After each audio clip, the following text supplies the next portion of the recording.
Perfect time to sneeze. Was it the perfect time to sneeze? Okay. Okay, I think we are live right now. We are live. Awesome. So, welcome everybody to our official first live stream of 2022. This is Chaos Theory's World Ocean Days live stream. We're going to have a lot of fun today. And also to anyone watching, whoever's joining now, happy World Ocean Day, sorry. So today on the 8th of June, we celebrate everything amazing about the ocean and everything that is important about ocean conservation and all those things. My name is Megha. I am the digital marketing assistant here at Chaos Theory. I am joined with Nico and Elric. Hi. Say hi, guys. Introduce Hi. yourselves. Hi, I'm Nico King, so I'm one of the directors and co-founders at Chaos Theory Games. I do a lot of originally did a lot of our game design and art direction and a lot of odd little jobs. These days do a lot of the sort of business development and just filling in the gaps where needed, and have a particular passion for ocean conservation and making games that make the world a better place. Hi, I'm Elric Milton. I'm a game designer here at Chaos Theory. I get to make lots of cool and fun bits of our games, and I'm super passionate about making games feel and look great. Sweet. So as you've heard from all of us, pretty much, we're very passionate about making games that have a positive change, and we're passionate advocates for the ocean, and that's pretty much what we're going to be circling this whole stream around.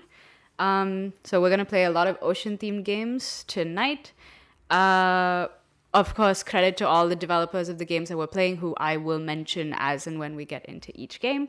And if anyone's watching, I shouldn't say if, for anyone watching, if you've got any questions or anything that you want to ask midstream, please feel free. We are keeping an eye on the chat, and we will be happy to interact.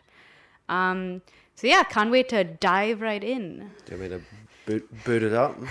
Get stuck into it? Yep. So the first game we're playing is called, it's an acclaimed exploration sim. It's called Abzu. And it is made by Giant Squid. And the game, as they described, is an endless dream of diving. And I've seen a couple of the trailer clips for this game. It looks very, very pretty. Have you guys played this game before? Heard of this game? I've got it in my Steam library, amongst many, many other games, and haven't played it before. So keen to try it. I was always unsure about how it was pronounced. I was I've always called it Abizu, just because I think it sounds a bit more fun. I actually don't know if I'm pronouncing it right either. I know there's an accent. Abzu is yeah. good. I think there's an accent on one of the letters.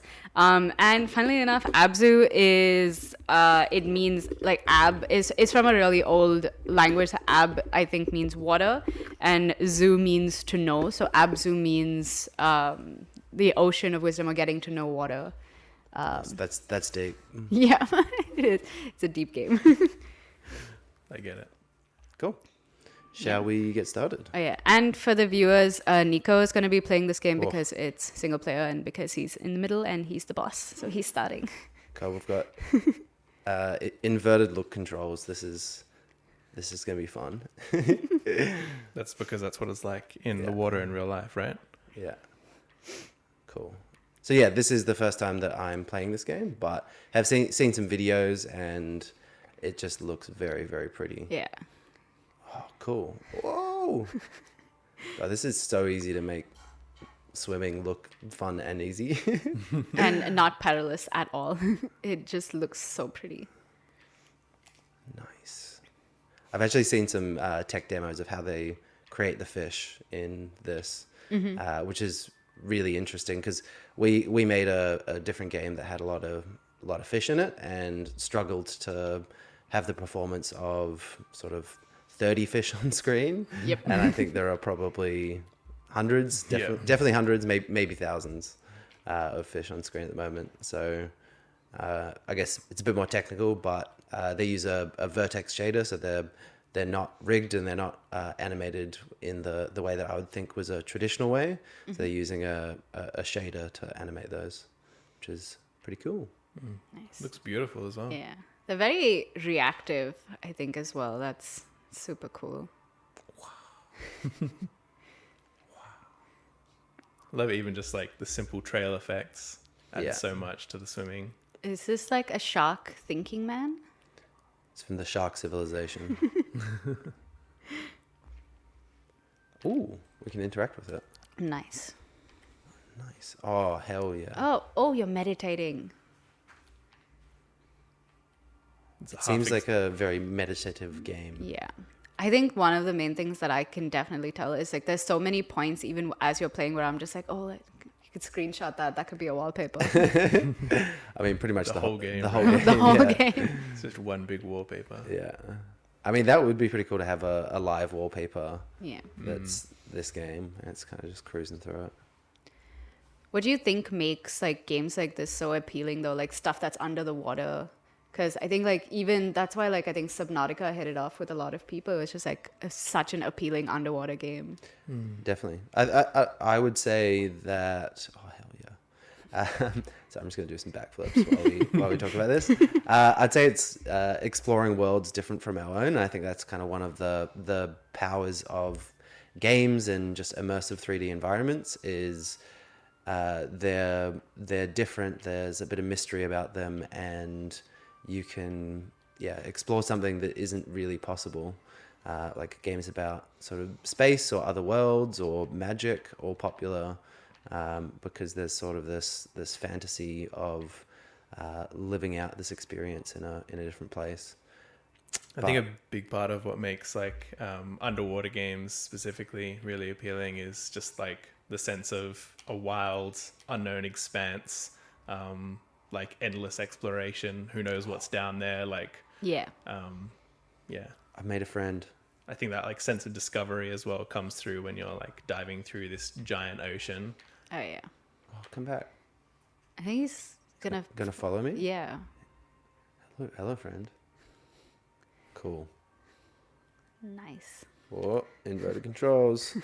All right, let's see what we can do here. I assume that our little friend is going to help us with this. God, I love that there's no UI. Love a game that's just fully connected to the environment. I think it's quite a challenge to create a game with no UI actually, so they've done really good. Well, I mean, yeah, they had the pop up for the controller, but I'll give them a pass on that one. You'll allow it. I'll allow it. I think with the kind of exploring worlds that are different from our own. I think one of the really cool things about ocean games is that the ocean is so mysterious and it's part of our world, it's part of our Earth, but we don't really get to explore it, and it can really be filled with so much mystery. So there's a bit of both the like mystery of the unknown, but the reality of this could actually exist and this could be in the real world. So there's this nice balance between the two of those. Yeah, definitely. All right, let's speed this up a little bit. I think it also like like you think you touched on something really cool, that it's not something that you can necessarily see or do every day, and I think there's plenty of people out there who aren't actually able to get in the water and swim around like this, and having it in a game means they can experience that without needing to actually do it, or Like It's almost speaking an of like accessibility thing. speaking of like immersing yourself as well, the lead programmer of this game, I think his name is Brian Balamut. Again, not sure if I'm pronouncing that right, but I'm gonna try my best. He actually took a professional course on scuba diving and things like that. And I know something similar is something we did at Chaos Theory when we were making Rainbow Reef, and you guys went out and journeyed to the Great Barrier Reef. So what is that like immersing yourself so much into something that you're making and does that make a difference in how the game turns out at the end? Yeah, I think with with Rainbow Reef, we went to the Great Barrier Reef after finishing the project. And it was in between when we worked on that and Bleached As, which was another ocean conservation game. So I think when you start a game development project, there's so much research, there's so much planning, and you really do kind of get absorbed into the subject matter of whatever you're making a game about. So I think that when we finished that game, we wanted to go and see the real reef because we'd been doing all this research. This is really cool. We'd be doing all this research and spending all of this time like designing fish and like figuring out how to create like realistic fish movement and things like that. So going to the Great Barrier Reef just seemed like a really good way to kind of close that out and I guess see the reef while it's still there. Like when we were there, all the people that were working in the tourism industry were just saying that it isn't like it used to be, and it's all kind of become a lot more degraded over time. What's this? So yeah, I think there's an interesting push and pull between game development of like we were inspired by ocean conservation and coral reefs, starting that project and going into that project. And that very often happens where a project, or you're inspired by something and then you create a project about it, or you want to create a game about it. But then a project can inspire you to do something in the real world. So I've got a lot of appreciation for, was it Brian, the programmer on this, for, I guess, going in and becoming a certified scuba diver. And I think it probably reflects well in the project and in the quality of the game. For sure. Yeah, I think we'll just focus on the actual game for a bit because this is just way too pretty. And I was like, too many things were happening. And then as you were talking, I'm just like, oh. I think we went into some sort of spirit world. Yeah, like a different dimension or something. Yeah, because you were like swimming above the water. Yeah. So. And you released all the manta rays. That's really cool. Yeah. That's a cool shot. Was that is that what I did? Did I release the manta rays? Yeah, you took something from inside yourself and you released the manta rays back into the ocean. So you're like, whoa, come here, added friend. directly to the ecosystem. I'm just here to make friends. That's cool. So yeah, I know very little about the game other than it's super pretty and that's why I bought it. But I'm on board for these mechanics of discovery and exploration and sort of unlocking new content and making the world more beautiful. Yeah. And it doesn't seem to be an actual like narrative or anything that's happening. You're just exploring. Like it's like so like raw and real in that way that you're just going. It almost doesn't need it. Yeah, really. I mean, I think that there are definitely different forms of narrative and storytelling, and I think this is probably a good example of like environmental storytelling where you can fill in the gaps. It's like, what's this hieroglyphic kind of mosaic all about? Like we saw the sort of shark meditation spot earlier. That was really cool. Like, was it shark people that inhabited the earth, and then like we've driven them, well, we drove them off the earth and like put them underwater or something. Who knows? Like it looks like there's coral here and they're worshiping coral. Like let's find out the story together. I really like that approach to storytelling where you're not too overt about it and you just let everybody else kind of fill in the gaps and tell their own story, because I don't know, it can resonate with people on a deeper level and uses people's creativity and imagination. I think it can be super cool. And people experience it in really different ways because of that as well. Yeah. No, my friend! Oh, come back here. Oh. Well, there goes your shark people theory. Yeah, now we know why we kicked them off the land. We ate all our friends. Yeah.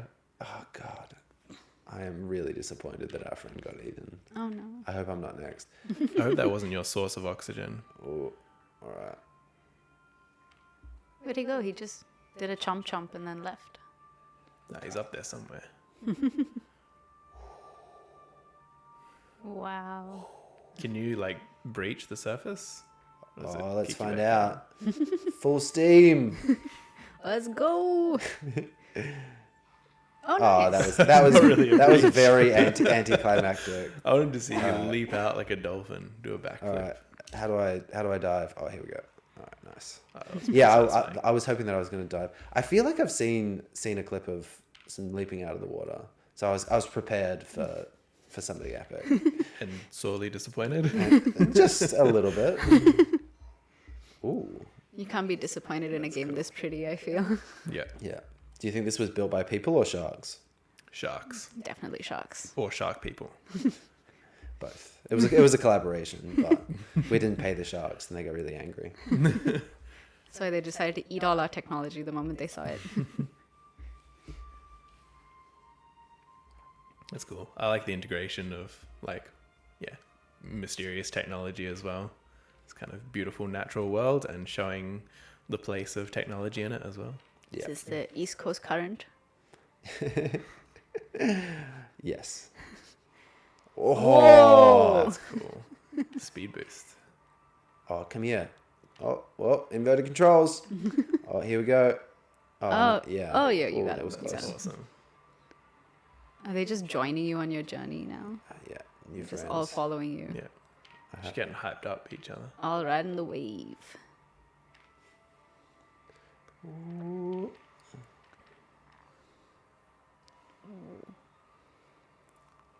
I can like kind of sort of hear the action music happening in the background. That's when you know stuff's about to go down. Dolphins? Yeah, God, the- this game has everything. I can't wait to see a turtle. The music's actually really beautiful in this game as well. Does a fantastic job of complementing gameplay, especially in this instance where it's ramped up because there's obviously action happening. Yep. Oh, we're rejoining. Are those dolphins really small or just far away? They're either really Both. small dolphins or we're a really big person. I mean, that looks like a sizable dolphin.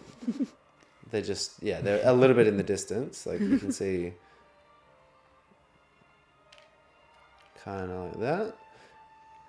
Oh, whoa, Whoa. there's so much going on. Oh, I'm going in here. Whoa, what up? The Are whirlpool. they're not going to follow me?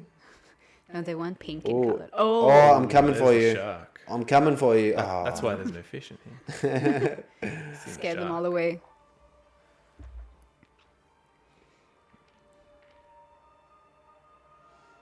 Or we're gonna breach the surface. Let's do it. Let's do it. Oh. Oh. Wow. Maybe you need to be swimming with fish and get that speed boost to breach and do like a... Oh, I just saw the shark guy again. Is that a shark No, or a the dolphin? Dolphin. Oh. But that does happen in like real life as well. Like people will mistake dolphins for sharks Or and vice sharks for versa. dolphins. Yeah. Yeah. Yeah.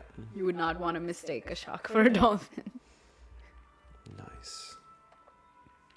I'd be very interested to see like how the shark plays into the rest of this game, because I know there's a lot of like misunderstanding around sharks. Like there's, you know, plenty of shark attacks and all that kind of thing, but there's always you know, different opinions about whether or not sharks are naturally aggressive, and I think scientifically they're not.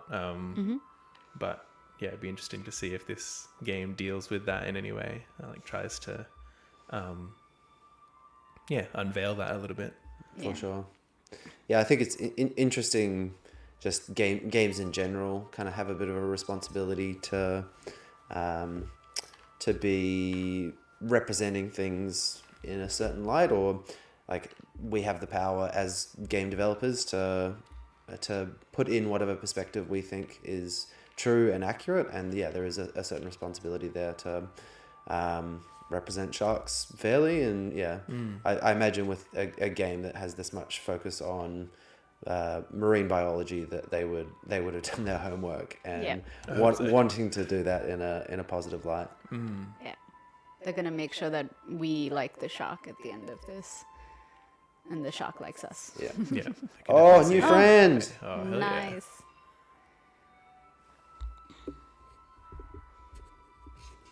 Whoop. I'm just gonna adjust my mic. All right, friend. Let's go. Show me where to go. All right. I'm not used to the inverted controls yet either. All right. I don't think it meant to go in this hand. You got it. You got this. You can do it.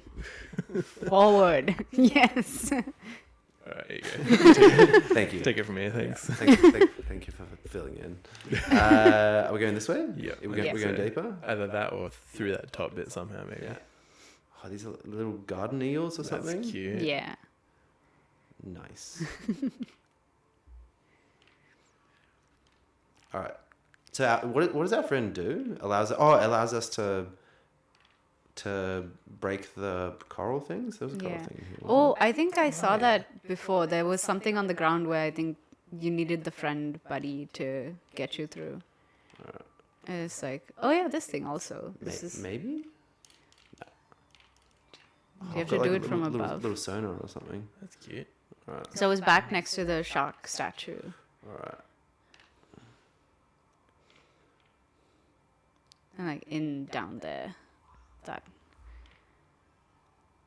cavern thing with the rock. Like on the left. Yeah, on the left.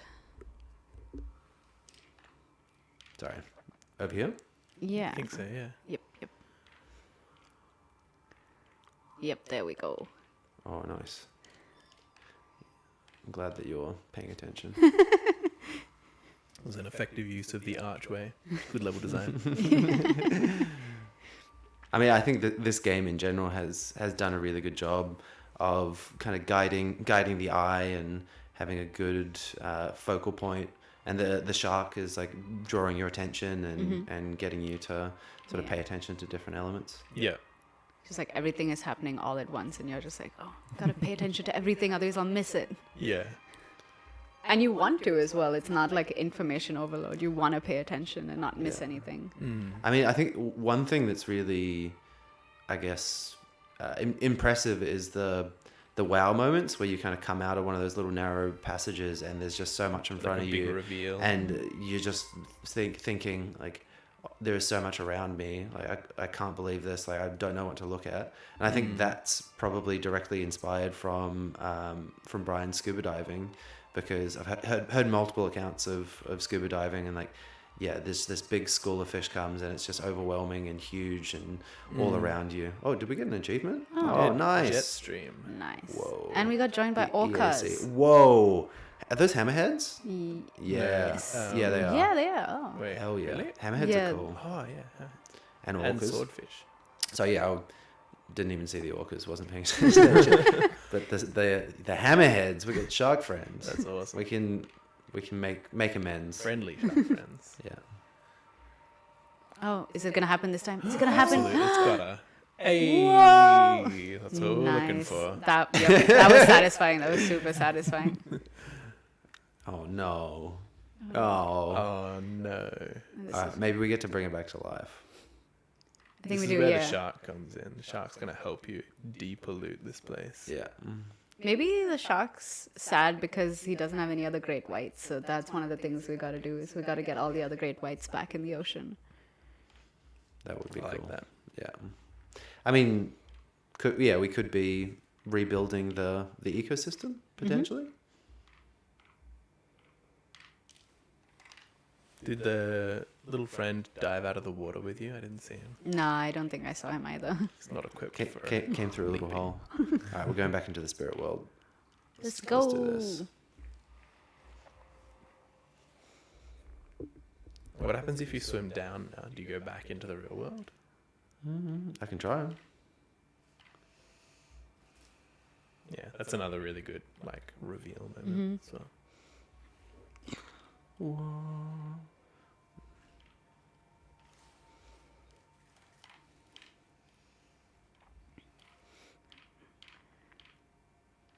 Nope. Oh, no, same didn't thing go that again. far. Though, like they do a really good job of using like the art to be like, oh, there's this like fancy vortex thing down there. Like, what is it?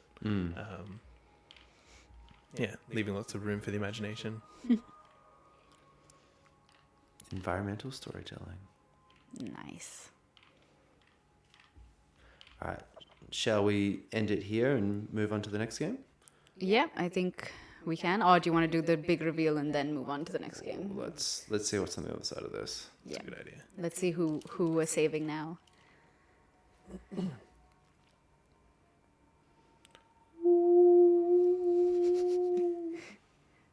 You should be part of the soundtrack making next for the next game, Nico. We made a game once where we did all of the sound effects and music and everything with our own mouth, and it was a lot of fun. It was for a game jam. It was called Wazushi, where you're a wizard making sushi. Like you went to wizard school and you weren't really into it, so you dropped out and became a sushi chef, and you served magical sushi. Nice. But there was a good soundtrack for that. That's awesome. We saved the orcas. Nice. Oh, sweet. Oh, I can see turtles. Orcas are intense. They're Yeah. so intelligent, so powerful. They're just the ultimate apex predator. Mm-hmm. Got really interesting social bonds and social structures as well. Whoa. Nice. I noticed you were regrowing the coral here as well. That's pretty cool. Yep. This giant coral. And all the seaweed on the sides too. Oh, is this where we just were? Yeah, I think this is like the one, the dead area, and then you went in the portal, and then you saved it, and then came Nice. back out. Is that a lake underwater? Maybe Yeah. it's a bubble. All right. Let's leave that mystery for next time. So We'll let the viewers decide what that was. Yeah. Yeah, if you know what that bubble was, let us know in the comments. So that was super pretty. Yeah, it was So beautiful. this, I think Absu is available on Twitch, PlayStation, Xbox, Steam. Sorry, I said Twitch in the beginning. We are on Twitch and Steam, PlayStation, and Xbox. So what did you guys think? What are your final thoughts about the game? Calming, peaceful. Just I really enjoy games that deliver a particular experience and do that comprehensively. And I think that it was a really immersive underwater experience that was beautiful and could lead people to fall in love with the beauty of the ocean. Definitely. Nice. Couldn't agree more. So before we go on to our next game, without showing you guys my notes so that you can see the answers, I've got some ocean trivia Cool.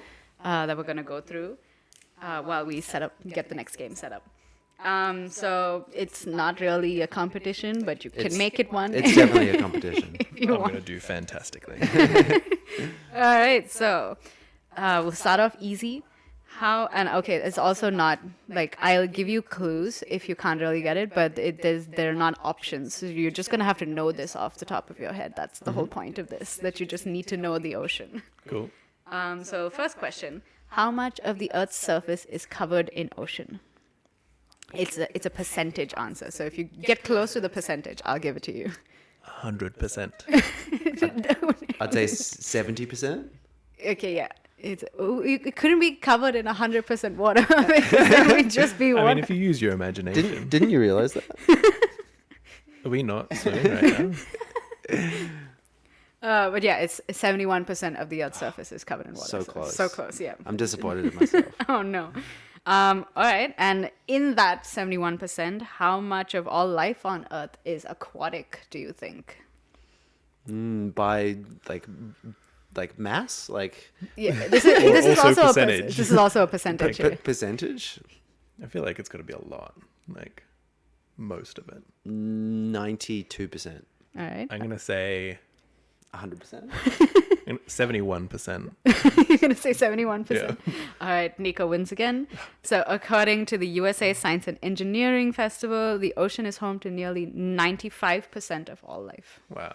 Oh, it's close. Just not really getting it. Just close. I feel but like no that cigar. makes ocean games like that much cooler because there's so much down there Yeah. like you'd never see up here. True. I've also heard that what is it? The moon has been explored more than some of the deepest like areas of space. Oh, I think it gets a bit worse than that. Mars has been explored more than we've explored our own ocean. Yeah. That's the reality. Yeah. That's amazing. Okay, so this is just whoever's going to be quickest because I feel like this should be known. We'll see. What is the largest ocean? Pacific Ocean. Yes, he got it. He got it in there finally. It's the first one I could think of. Just look out the window, like, what ocean is that? Is that the biggest? What ocean is in the office? Yeah. Yeah, so the Pacific Ocean is the world's largest ocean. It is roughly half of the world's ocean water comes from the Pacific Ocean. Big. It is big, pretty much. And finally, to round out our first round of trivia, which isn't really trivia, it's also kind of like a fun fact. In 1997, the largest ocean sound water, ocean recorded thing was made. What was the origin of that sound? And I will give you a bit of a clue. It's also very big with conspiracy theorists about what this sound actually is. Are we talking like geological or biological? Well, the scientists have said that they know what it was, but a lot of conspiracy theorists are saying that it's probably something more creature based. So it is biological. It's like it's an animal sound. No, it's not. It's not. But that's what the conspiracy theorists think. Yeah, the conspiracy theorists think it's a sound. Cthulhu. Honestly, yes. A lot of people think that it's Cthulhu. So the sound is actually called the bloop. You can look it up on YouTube.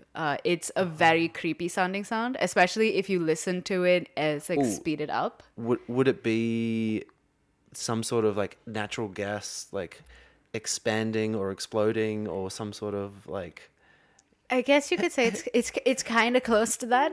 What they figured it actually was the sound of an ice quake that was happening far away, and the microphones that they had under the water to I guess for research and things had picked up this sound, and they had published it. And initially were just like, for the longest time, no one knew where that sound came from. No one could figure it out. And then all of a sudden, these scientists were like, "It's an ice quake. We know it," but everyone else was just like, "No."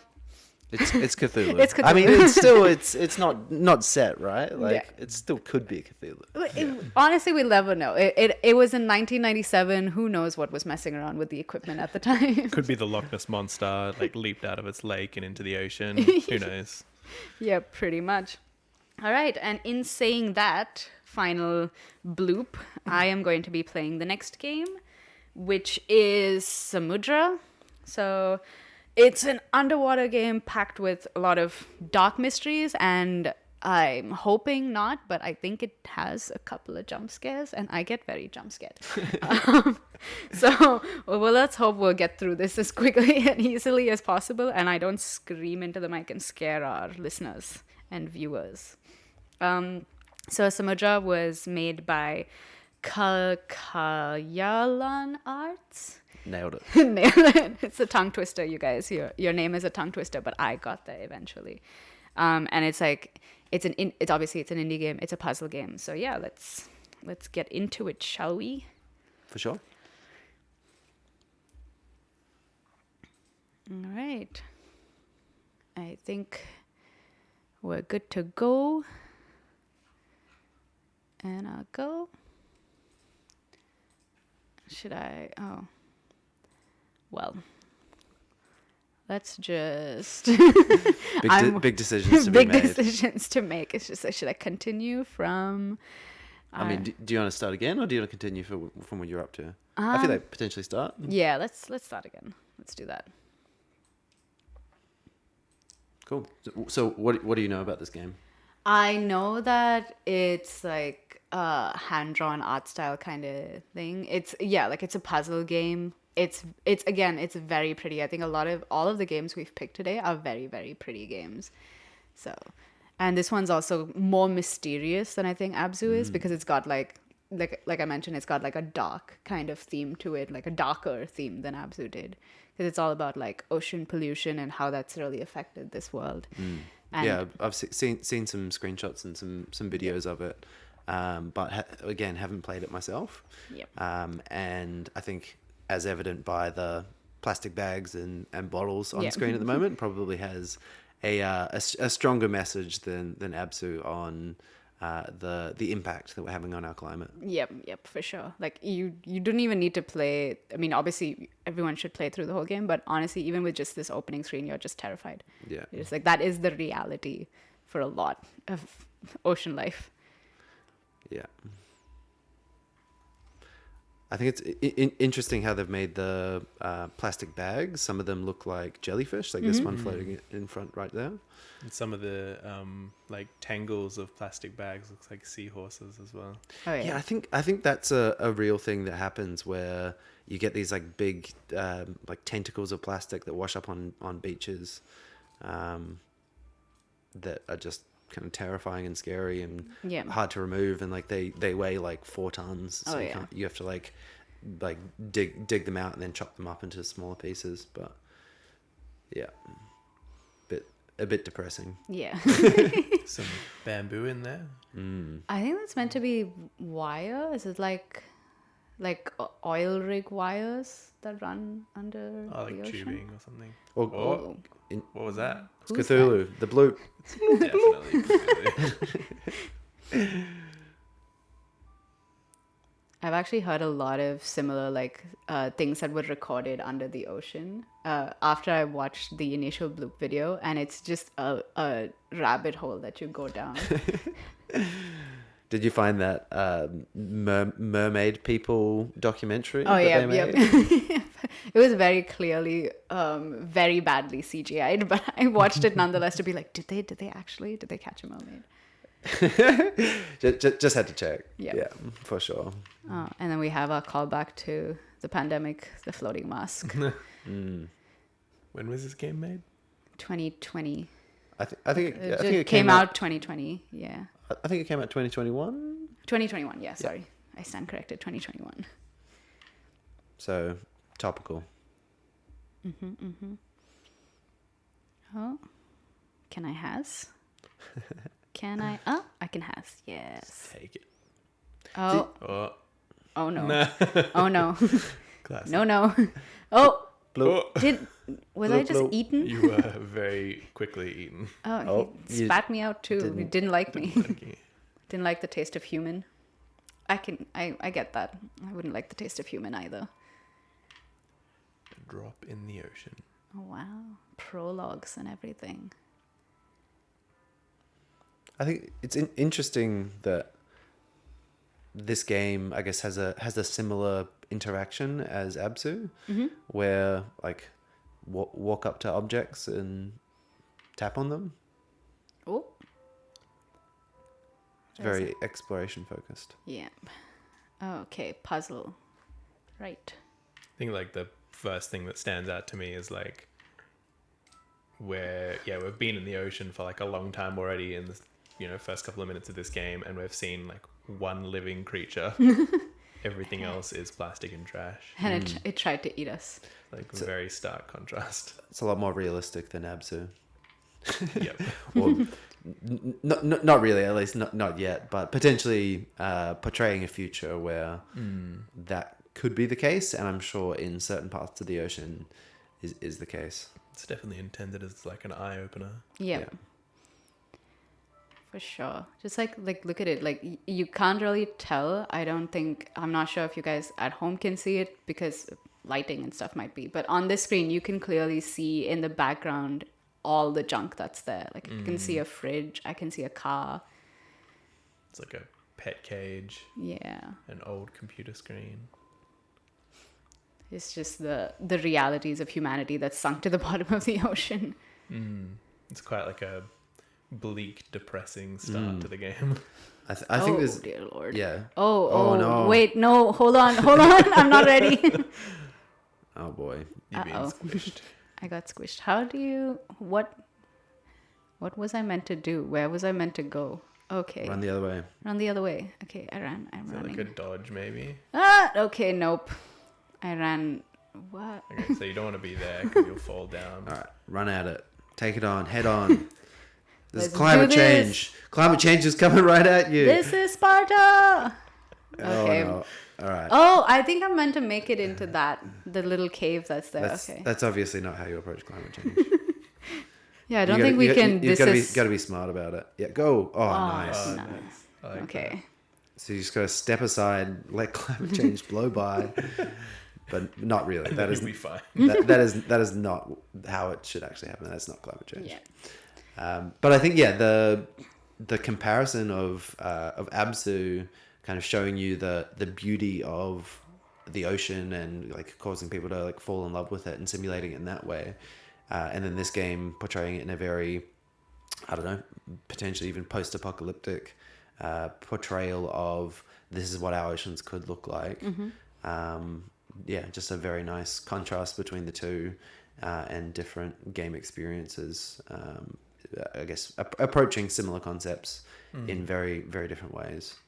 I don't know. Did either of you have any thoughts on the different approach? Like more optimistic or more pessimistic? Like in the context of a game and a social impact game.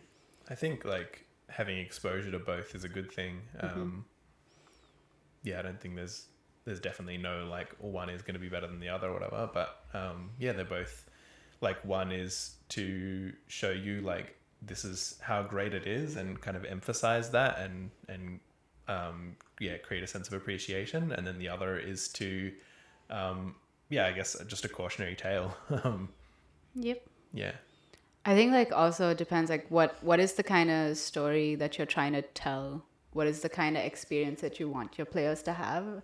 And if it's something like Abzu where you just want them to have like this general love for exploration and this sense of wonderment for what the ocean could be like, then it's like really pretty and it's got like all these really stylistic visuals. And if it's stuff like this where you're like, oh no, we need to tell you guys the reality of what this could be your future, then this kind of art style works really well. And I'd be again interested to see like what the end of this game looks like, because you know at the beginning like the amount of trash and stuff that's there, it doesn't seem like this is going to be a game that's like, you know, hey, like let's learn to clean up the ocean and like make this crappy place nice again, because it's like there's just too much there to solve in a game. Or maybe it's like the end of the game you build a giant machine to haul it all out and you do a great job. I don't know. Maybe this is that machine. It's a plane. We're gonna fly out of here. Oh, that's a sad. Yeah, wow. It's a sad graphic. All of the fishies are in cages. What are the little like circles with X's on them? I think that's what we're wearing. I think it's a helmet, like a scuba helmet. Yeah, Oh yeah. potentially. Yeah, I think with the sort of positive or negative portrayal of the oceans, like I know in other forms of media, the like shock tactics work or can work in certain contexts, and I'd be really interested if there are any, I guess, more academic studies in how that works in a game format. Because one challenge with games that I know about is it's very difficult to get somebody to sit down and play a game if it doesn't align with their like existing beliefs and their like existing view of the world. So like if people don't care about plastic, then like they might not be drawn to this game, like if they already have that as a fundamental belief. Whereas something like Abzu, where it's more about like falling in love with the topic, and then potentially around that they can go and learn about like what's happening in the oceans and go and like dive themselves. That might be a path to eventually changing their perception on a particular topic. Whereas with a I guess more realistic or pessimistic view like this, that's supposed to portray the potential future that we could be in, that might work really well for people who are already engaged in the subject and want to, I guess, delve deeper and explore what this looks like in an interactive format. Samudra. That's the title screen. Nice. Yeah, it is really beautiful. Yeah, like I love like how it's like this painted feel. It reminds me of like old Disney movies. Yeah. Definitely. Oh, it's Mount Doom. It's Mount Doom and it's underwater and it's on fire and everything. All my nightmares have come true. Oh gosh. Is the plane going to be at the top of that? The plane that crashed? Maybe. Could do. Maybe we're about to find out. Or Okay, I feel like something bad is about to yeah, happen. I am panicking. I'm just gonna. Oh dear. Run. Okay, run faster. He's like dream running, like how you Slow-mo run in running, yeah. dreams. It's just that. Oh come on, you can make it. I guess they have done a good job of that part, like, as well. What, feeling very dreamlike? No, like, Oh, hey, that I is kind kind of how you would run in water, right? Like, slowly and painfully. I mean, that's a good point. Well, I suppose you wouldn't really want to. You need to be You need heavy enough iron boots. yeah, or just like diving weights or something. I mean, if you were very, very small, like if this person was tiny, then the viscosity of the water would be enough where you'd be able to like run in it and like pull yourself through. But something tells me they're not a tiny, tiny person. Yep. All right. Okay. Is there like a dive option? Like, try and like get past this. I believe that there's just an interact button. Oh yes. Okay. right. There And we go. then the movement. So very similar controls to Abzu. Yeah. All right. We survived that the second time. Glad we get do-overs. Yeah, I think it's good to sort of not punish people Button in mash. games. Ooh. Although, I mean, depends on the type of experience that you're going for as well. Like Dark Souls is all about punishment. Nice. Wow. These really look like jellyfish. And wasn't that like a thing as well? Like it's like sea turtles eat them because they look like jellyfish, and jellyfish are their favorite snack. Yeah, which is depressing and probably one of the reasons why they illustrated them like that. Yeah, turtles are cool. We need more turtles in the world. Yeah, We need more turtles. for as well. sure. Wow. Exposition is exposition. Didn't have to say it any clearer than that. Oh, all the coral are dead. They're all white. Not enough light. Well, that's why you're down here with the little lantern. Yeah, just heat them up, kickstart them. Yeah. Need That's to how give we're them a gonna jump start. solve our coral dying problem. We're just going to send people down with lanterns. Yeah, It's going to be great. yeah. Coral bleaching is kind of interesting, where the skeleton is white and the sort of microorganisms that live within them are what gives it its color, and those microorganisms sort of provide food and photosynthesize for the coral to survive and keep living. So whenever the coral's under stress, it will sort of expel all these little microorganisms that give it life. Because they want to get everything out of their system so that they can go into sort of like damage control mode and try and like get through whatever the stress is. So it could be caused by high water temperatures, too much light, too little light, like pretty much just any environment that's not ideal for a coral. It will expel that and sort of bleach. Okay, so Octopus playing the guitar is telling us the volcano is bleeding, and we gotta. Does the octopus have a helmet on? Yeah, it Yeah. does. It's a land octopus. Of course. Lives with the land sharks. He's too cool. He doesn't want to show his face. There's also a really angry starfish just below him. Furious. Okay. They- A very confusing conversation just took place. They seem like they're in a band. Like they seem like they've got star power. Yeah. The starfish is rapping. Yeah. He's the rapper. Oh, all right. That's pretty So cute. did you understand Which? that conversation? I think he said that he wanted to get to the surface because he had the sun and the waves out. And then the octopus just spoke about the lava coming out of the volcano. And then we again asked like question mark, and then the octopus had like a hammer, and then it was like thunking the Yeah, it was starfish. like smash the volcano. Yeah.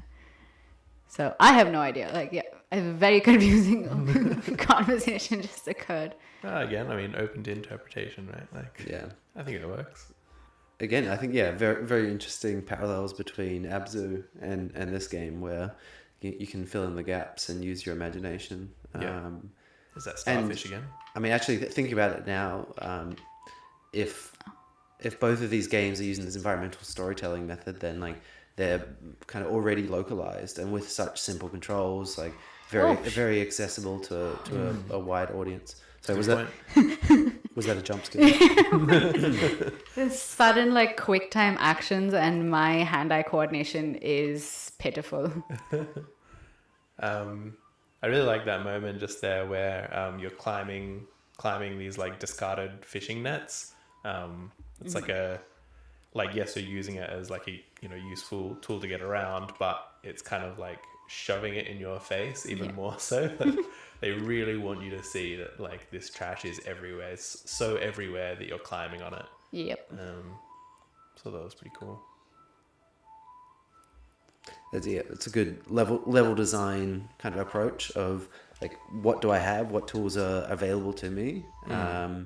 And obviously, in a story about junk and the pollution that's at the bottom of the ocean, well, watch out. Oh dear. Yeah. Oh, hey. Let's calm down, shall we? Oh, no, don't bap me. You go, yeah. Boop.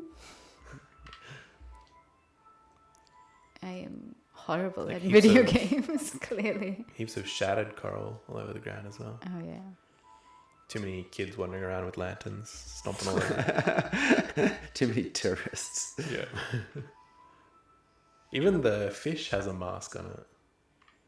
I guess, but potentially it's about being like too toxic. Yeah, it's like not livable. Even just breathing the water. God, that is grim, like character design. Yes, I think it we is. found the airplane. Isn't this the airplane? It is an aeroplane. Oh, Oh, there's a jump scare. Spooky. spooky. Oh, no. Well, I guess the airplane can't save us. Is that like a specific type of coral, or is that a giant brain? I think it's in the- called the brain coral. There is a brain coral, and there's some plate coral. I saw some staghorn coral earlier. But there are so many different kinds of coral, and not all of them have been catalogued. And there's kind of just very broad names for different kinds of corals because they look kind of like a brain. But then there'll be multiple different species which have kind of evolved into that one shape. That's awesome. Sweet. So I think we'll stop this here because otherwise I'm just going to get too deep into the lore and the garbage, clearly. Or you might have an anxiety attack from Yeah, all these too. jump scares. That might also happen. I still have to host the rest of this live stream. I need to keep my anxiety levels to a minimum. All right, but if I can figure out how to pause, it's this button. So this one. That one? Yeah. Okay. I don't use Xbox. For people who don't realize, we're using Xbox controllers, and all of the buttons are in places that they're not usually supposed to be when I use my other controllers. For Switch? Yep. Yeah, the transitioning between Switch and Xbox is just a nightmare. press A. No, press the wrong one. Yep. Yeah. So anyway, that was Samudra. What did you guys think of the game? I definitely want to like play the story more, and I feel like that had more of a maybe a story to tell or like a message that was at the core of it. I think with any sort of a social change project, there's different priorities and you put different emphasis on different goals for the project, and that one felt very, very focused on communicating the issues that we're facing with plastics and pollution. So I would really like to explore how they deal with that topic a little bit more, and what transformation the player goes through while they're playing that game. I thought it was very accessible and I guess emotion inducing. Like it was very, I don't know, there's a word for emotion inducing. Very Emotional. Yeah, I certainly felt, evocative, Evocative, maybe. I certainly yeah. felt like compelled to play through the rest of it and see what the end of the game was, both just out of genuine curiosity, but also out of I want to see what is the solution. Like this sucks. If this is what we're heading towards, what is there anything I can do about it? I wanted to see if they offered a solution for that. Which was a cool motivation to play a really interesting game. Yeah. For sure.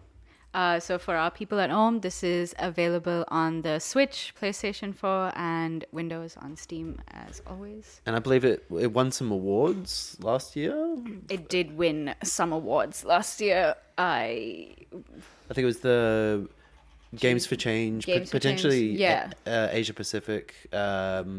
Maybe it was just featured in Games for Change Asia Pacific, which we were involved with last year. But that's how I originally know about it, and it won like a social change. Unity Game Social Change Award something last year. So That's awesome. Definitely receiving recognition for the work that they're doing, and I'm sure that Abzu won heaps of awards when it came out, but that came out quite a while ago. Yeah. And yeah, it was a very highly regarded game as well. Yeah. But like more than the, I think some of the awards that probably a lot of these games has won. One thing that stood out to me for Samudra is they're working with an environmental organization in Indonesia, and I think a part of the profits from the game, or what the game makes, goes into that environmental organization to help plastic pollution in Indonesia. That's great. Nice. So I think, yeah. Raising awareness and raising money for like real practical purposes as well. I think they're doing something for it today as well, actually. I saw on their Twitter that anyone who buys the game on Steam today, the full proceeds from that purchase goes into that same. Go buy it now. Go buy it. Go buy the game, guys. Go. But no, yeah, Go help the ocean. World Ocean Day, like that's what we're doing today as well, like raising awareness and like having a conversation about our oceans and some of the problems we're facing and what can be done to potentially solve those. So yeah, donating to various charities and just increasing interest in the subject matter so that we can all work together and put this higher on the list of priorities for what we should be working towards. For sure. So that was Samudra. So I think we're gonna get the next game ready, and while that happens, I have some more trivia for you guys. So let's get stuck into it. So I'm gonna start off with, again, quick round of question. That means whoever answers first gets it. What is the deepest point in the ocean? Mariana Trench. Yes, Alric gets it. I always forget how to pronounce it. I always say marinara. like the pasta sauce. Yeah, like if you just say it fast enough, people are like, "Got you." I know what you're talking about. Marinara. The marinara trench. Like it's. Yeah, I still don't know what it's actually called. Marinara. Cool. I'm not gonna be able to say it as Mariana Trench, not Marinara Trench. Oh dear. So it's roughly 11 kilometers below sea level. That's the deepest point. Huge. And I don't think it's ever been explored, actually. I mean, but then as we've heard, it's only 5% of our oceans that have actually been explored and discovered. So someone get there. I want to know what's down there, because I think after I watched The Meg, now I'm convinced there's a megalodon down there. Yeah. No, it's definitely not the Meg. It's Cthulhu. Yeah. We've established this. Agreed. All right, next. True or false? True. No. All right, fair enough. Well played. You got this one. Let me get through it. Yeah. Sorry. It's all good. The Pacific Ocean is not wider than the moon. Interesting. We do know it is the world's largest ocean. I'm gonna go with false. Elric, you wanna hop in there? Let's mix it up. I'll go with true. Okay. You should have See what stuck with happens. false. Because Oh shucks. it is false. The Pacific Ocean is 5 times the diameter of the moon. Huge. It is huge. That is one large ocean. So it's 12,300 kilometers. I guess roughly, because I'm not sure if they actually measured it. Does it take up like half the Earth? Like if you're looking at it from space, I seem to remember that like if you look at the globe with the Pacific Ocean in the middle, it's like you just see the islands or the sort of continents around the edge of it. Yeah, pretty It much. is big. It's big. It's large. Oh gosh, I said large on live stream. Anyway, we're moving on. Moving on. Where are the most volcanoes found, and in which ocean? So it's in an ocean, but where? Which one? Pacific Ocean. I'd say the Ring of Fire. It'd Yep. be like the. That would I make don't know sense. if Indonesia, like it's Indian Ocean or Pacific Ocean, but like Indo-Pacific Ocean, if that's an option. No, it is just the Pacific Ocean. I guess it's on the edge where it's just the Pacific Ocean. And yes, you were right. It's the Ring of Fire is why that is because lots of volcanoes, as we've seen in Samudra right now, just lots of volcanoes under the water that shouldn't be there.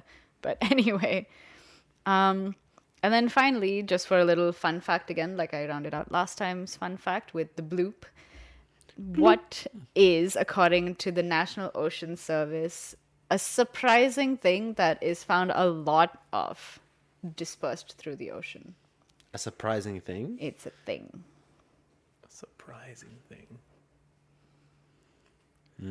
I'll say like microbeads from like the shampoos and stuff. I feel like plastic isn't too surprising. No, you're right. It's not. Fish. No, Also not too surprising. not too surprising to find a lot of fish in the water. Can we have a hint? Is it? It's Hair. it. Okay, so in My its, hair. your- Specifically. it is in its concentration in the ocean. You might not really see Oh, it. gold. Yes. Yes. Oh, Nice. damn. God. Gold. Did you look at the answers before I No, started? no. I can remember like where the most volcanoes in the world are, but I can't remember what I had for lunch yesterday. Like, my brain works in an interesting way. Nice. And I'm interested in oceans and science and, Yeah, and fair stuff like enough. that. So please don't actually go to the ocean looking for gold. It's not, you can't actually mine the gold that's in the ocean, but You can. It's just not economical to do Yeah. it. Just Where swing a pick at the surface of the water, see what where happens. it's basically like suspended, so you just need to like filter a whole lot of water, but like super energy intensive and costs a bunch of money. So like you can do it, and like they've done it in labs and stuff, but it's just like it's probably not also very eco-friendly to do that. oh, definitely not. Yeah. Like anything that uses that much energy is Yeah. just like nah. Until we I don't know invent fusion that actually works or something Yeah. like that. So yeah, you can go looking for gold in the ocean, but we suggest not. So anyway, that is our round of trivia. So we've got the next game up, and the next game Elric is playing. So he's got his keypad and mouse because it doesn't work with controllers, but that's fine. So it's called Flotsam. It's by Pajama Llama Games, and it is for lack of a better term, because this is what they refer to it as, it's a garbage town builder. A garbage town builder. This guy looks like you, Nico. It is me. So this is one of the games that we're playing that's not underwater. It's actually above the water. Have you guys heard or played this game before? Not until today. I feel like I have seen it on Steam. I really like city builders, so I think it might have popped up. It might be on my wish list, but I haven't played it. Again, going into all these blind, but yeah. Cool. I'm gonna just continue from where we were. We're apparently at Waterkirk, Day What a 51. Kirk. day 51. Oh no, these seagulls, they're so cute, but they're in God. danger. They're all in danger. I feel like this is an exact mirror of what Samudra is, because it's the same like ocean plastic pollution, but they've done it in such a cutesy way. And you're like on top of the water, so like there's all that pollution below, and Yeah. you're just like they could exist in the same shared universe. Yeah, for somewhere sure. below you'll see a little lantern going by. Yeah, God. And like, do the fish have little helmets on when you catch them? Definitely. I don't Yeah. know. Let's find out. Let's go find some fish. All right. I'm gonna go to the map. So what's the Sailor map. objective of this game? Like what's everybody working towards? So the objective seems to be to basically sail around in your little makeshift vessel and find things to grow your vessel and sustain yourself. So is the entire town moving around? Oh yeah, okay, Yeah. so that's where the boat is. Yeah. So I've got this little, like pretty janky boat. I'm right on top of the fish. Let's hope that still works. But anyway, so I'm gonna place a little fishing thing down there. Oh, it doesn't want me to. It's I'm literally. too It's close. because you're right on top of Alright, it. You so I'm gonna can't. move out of the way just a little bit. You know, actually, I think probably in places like Indonesia and Vietnam and stuff, there are like, this is like a reality for a lot of people living there because they just live on top of the water, and they're born there, they live there, they perish there, and that's just it. Their whole lives are on top of the water because there's not enough, I guess, land space, so they're just more comfortable living like that. So I think it's also just like way of life, and some people like they fish for a living, so like they have just taken to the water and like build their dwellings there. But yeah, interesting like settlements of people, and interesting way of life for sure. I've been to Vietnam and saw a few villages that were floating villages, which is really cool. Yep. And lots of sort of salvaged plastics and things to like build new floating areas. yep. So it's like already a reality. Some like but this is obviously more on a grand scale because you can actually see the remnants of what would have been the town on top of the water underneath it. Yeah. Yeah. Can we get a shot of any of the buildings that have been submerged? Yeah, totally. I don't know how far in I can go, but Is that a skyscraper? Or are they little huts? it's like a high-rise village house. Yeah. A 7-story cottage. Something like that. Oh no, it's like on a highway, so it's got to be Yeah. apartments. Wow. Yeah, it's about as close as I can get. It's like you found Atlantis, but Atlantis was everywhere. Yeah. Like an interesting like water recycling system, or like rainwater harvesting system or something like that. Well, at least they tried. And like You can at least say that they tried. massive corals. I guess this is a world where like global warming melted all the ice caps and the entire world is covered in ocean now, something like that. Then you would have won that trivia question because it would have been 100%. That's why I said it. Not because that's where we are, but that's where we're heading, right? Yep. Yeah, I don't really know what's happened here, but there was this little unbottler which I think I can use to take the bottles and plastic off of or out of the fish that I catch, which is pretty depressing, but seems important. And it said I needed like some more energy, so I built a little battery thing here.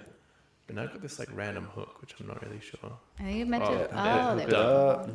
Success. Connected. Yeah, so now I'm unbottling some fish, which again, a little bit depressing, but it is what it is. But is that's what like this whole, it's like what you would say feel good apocalyptic game. What do you feel about that kind of like again coming back to like how Samudra was obviously not like a feel good game. It was very dark and it was very like on your face, and this one's a bit more like hinting at the consequences, but in a style that, do you think maybe people wouldn't take it as seriously, or does that not matter at all?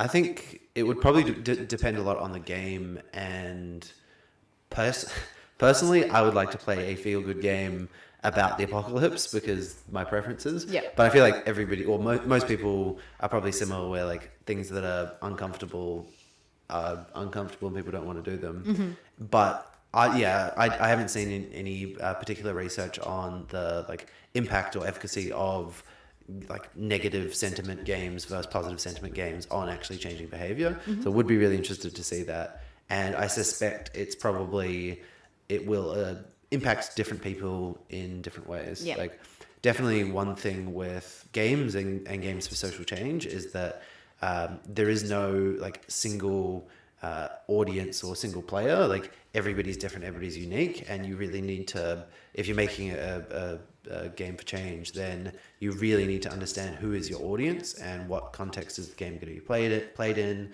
and then you need to do a lot of like interviewing and testing and just making sure that like different people with different life experiences who are bringing them into this interactive format can get the core message out or change their behavior in a particular way. So it's definitely a challenge, and I'd say negative view would probably work in certain circumstances and for certain audiences, positive for other ones. Yep. Potentially for like this more I guess broad audience entertainment focus, I assume that's what they're going for with this game, where it's a fun game that is designed for everybody to play, and then it's more the theme is focused on environmental like cataclysm or like global warming gone to the moon, basically. For a game like this, I think it's potentially a smart move to go with a positive, like feel good, fun atmosphere, and then just have these themes that are kind of underneath the surface, and like the fish unbottling plant or whatever you just built is a really good example of like you can draw in an audience that likes city builders, that likes fun games, that just wants to have a bit of fun, and then you can put in all these little aha moments where it's like, oh shit, like I've got to unbottle fish, this is kind of a bit messed up. Yeah. And then like if you have enough of those, I think you can have a really profound impact on people's perspective, which can be really good. But yeah, depends on the games and depends on the audience. So in case anyone didn't notice, just then all my little workers just went to bed because it was nighttime, and they're sensible people. They get rest when they need to. They get rest. They have a work-life balance. They know how they know how it is. Yeah. Something I really like about this game, just that I noticed while I was playing, is it's kind of a positive take a little bit on, like a post-apocalyptic future where we've neglected the environment. Where it's like a little community of people are making do with what they have, and they're using the resources provided to them by the environment, by the ocean. The ocean provides. And like they're just plastics bear grilling and stuff collected from fish, obviously. But it's cool. I think that like it's a nice positive take on something that in all the other the previous instance of the game that we looked at was a little bit more doom and gloom. This is a bit more positive, which is pretty cool. And city builders in their own way are always like super fun to do, because like you have that freedom to be like, oh, I can go in this direction, I'll go in that direction, I'm going to make one long town, or I'm going to spread myself out. I think on the point of we were talking about narrative with the previous two games of that environmental storytelling, and one thing that I've always liked about city builders is creating your own narrative. And like you usually start with a very blank slate and you've got a bunch of tools. When I play a city builder, I really like to kind of think about the town and think about like people moving around it, and like what sort of town is this, and creating like little parks and spaces, and like, oh, that'd be cool and like cute for people to go and hang out in, which I think has a nice parallel to the other two games that we've looked at, of like filling in the gaps and creating your own story. And like the setting itself for this game, where it's post-apocalyptic, like all this pollution, lends itself really well to creating these stories and creating these narratives around these people getting by and surviving and like rebuilding after this huge world-ending event. Just looking around for someone to hook it to. I don't even know if I need this battery. I just thought it would be cool to build one. Yeah. Just keep it in reserve. Can you hook it to the other battery? Oh? Yeah. There you go. Boom. Got to power my battery somehow, right? And then I'll get this one to power this one, and we'll have infinite energy. That's how that works, right? Probably. So like with games like this as well, and like we were talking about like city building games, like, and how it helps you control the narrative. Do you think games like this specifically is also teaching people how to be resourceful? Whoa, hold up. Why is his teeth out of his face? He's swimming straight through the island. It's like a massive deformed. Whoa. Wow. Okay, that is terrifying. Yeah, but it's kind of cute. Almost ate my friend. Almost ate your friend. The eyes make it so cute, but like if it just had like evil eyes, it would be terrifying. Are they even eyes, or is that just a giant barnacle? Oh, that's its eye. Oh my That's god. It could just be No, covered it's- with It's eyes. friendly. Like, look, nothing with that sort of eye is going to be unfriendly. And enemies don't have those eyes. I would have preferred it was a googly eye. But I'll take it. It had to move every time it moved. Yeah. Well, what's going on here? Sorry for interrupting you. You're talking about narrative? Yeah, I was talking about narrative, and in relation to that, how games like this also potentially have the ability to teach people how to be resourceful. Like, this could be a reality for people. Like, I don't know how in sound accuracy it would be, but if this was a reality for people, is this teaching people then how to be resourceful when it comes to situations like this or near situations like this? Yeah, I think that the the point I was talking about earlier around what's the objective of the game definitely applies to this one as well, where like depending on what the objective for the game is, like if it's to and the priority of that objective. So if they want to make people more resourceful, and they've put all of this like sort of resource gathering and building mechanics in there, then it might be that I feel like for this particular game, the importance on change and getting people to take that experience back into the real world isn't super high, but I think it is still a potential impact. So like, and again, it depends on the player, depends on the context of where it is being played. But I think that repeated exposure to these concepts around like, oh, you're using these various materials to build X, Y, and Z. So like you're reusing plastic or you're like reusing wood rather than throwing it out. So you're taking garbage and turning it into something else. I think that the exposure to that idea can rub off on you, can rub off on your life, and then when you go to throw out like a piece of plastic in the real world, you start associating like plastic in the game with plastic in the real world, and then those habits that you form in the game apply to your real world sort of interactions, and you're thinking, should I throw out this like piece of plastic, or is there potentially something that I could like do with it or like make with it? And especially if you're salvaging it from the oceans, like just that idea of like plastic is coming out of the oceans, I'm taking it out of the oceans, and like I think also making the trash desirable to have. So like in this game, it's a resource. You want to have all this rubbish. You want to have all of these resources. Giving it a use. And you're trying to hoard it. And then like that just fundamentally shifts your thinking around like plastic. As long as you can make that association in between the game and the real world. And I think that comes down to like the way that it's presented and named, and just making sure that that connection is very, very clear between game world and real world, and potentially where a game like this has been set in a like realistic environment where it's feasible that this could be our future. Yep. I think that is definitely an impact that they can have with it. So I'm just noticing I can like increase the stats on my characters. Oh, yeah. But I've obviously got a limited amount. I'm just pumping stuff up. Are you going to do some role playing? Like, who's this character? I'm They're good at crafting. Watching this person just like absolutely go ham on the bike, powering this electric desalinator. His calves must be ripped at this Oh point. yeah. Is that bike powering a furnace? Yes. Electric No, desalinator. Yeah, but there's a fire going on there. Yeah, so that's how fast they're pedaling. Yeah. So it's taking Ripping water away. from the ocean and it's steaming it, and the steam is getting made into clean Fresh water. at a really fast rate because this person is absolutely pumping it. They also have a pot for a hat, which I thought was pretty cool. Let's try and find our other people.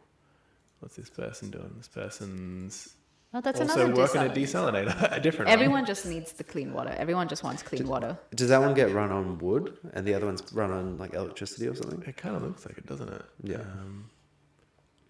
Doesn't look like Yeah, there's any- firewood. No one takes firewood, whereas this one just takes Efficiency. mad calves. Mad calves. Yeah.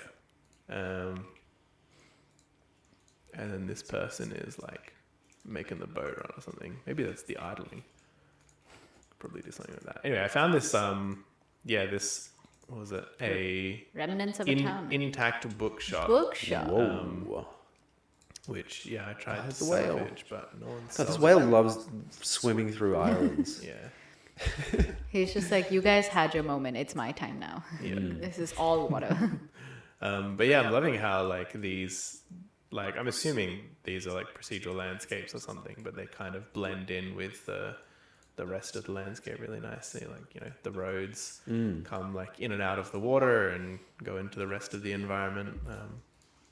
Yeah, it is like really beautiful as well. Just, I don't know, there's a certain beauty to seeing everything in ruins. Yeah. And I guess that's another contrast with the previous game is like this shows us beautiful ruins and the other game showed us really ugly, miserable ruins. Yep.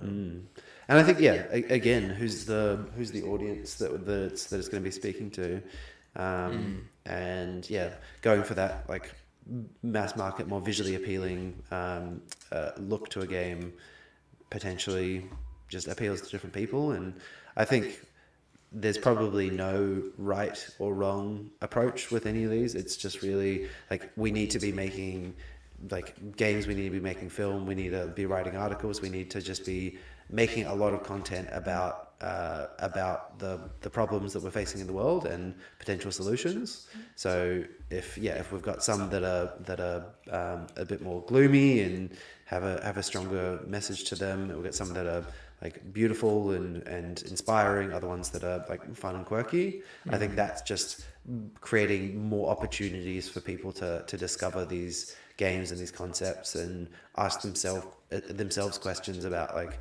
how do I feel about this? What do I actually want to do about it? Yep. So it also brings me like to an overall overarching question as well. It's that, and the topic for all of this is inherently like subjected to games and making games that have this effect, that can have this effect that people can play. So in that sense, I guess my question would be, are games the way forward to trying to bring these kind of conversations out to a wider audience, just because of the kind of engagement and the kind of immersion that you have when playing a game? It's definitely it's one approach. I don't think it's the only viable approach. Yeah, and I think there's definitely a space there for it as well. Like people play games for entertainment, but it's also just like a really good learning tool and a really good way to deliver certain messages, much the same as film and television, just in a more interactive way, and in some regards more effective because of that, because it's interactive. You know, like show don't tell, and then do don't show, and games is the do part of that. I would definitely say that games can be really effective, but they're part of a broader ecosystem. And there is definitely no silver bullet, and I think just everybody who can needs to be doing whatever's in their skill set, whatever's in their like power to be agents for change. So like us as game developers, like we want to be creating games about this subject matter because we want people to see it, we want people to interact with it, we want people to take something away from that. For people who like are novel writers, like write novels, for people who are like filmmakers, like create film. If you're a researcher or a scientist, like do science. Like I think doing science is a critical component of this, and just if everybody is contributing in the way that they can to this broader discussion, and I think that's what's going to really change the world. Like as long as there is enough, maybe a little bit optimistic here, but as long as there is enough public pressure and sentiment around, like we want change, and people are like willing to spend more on products that are better for the environment, like we're more willing to like go to our politicians and say like we want action on these particular issues, and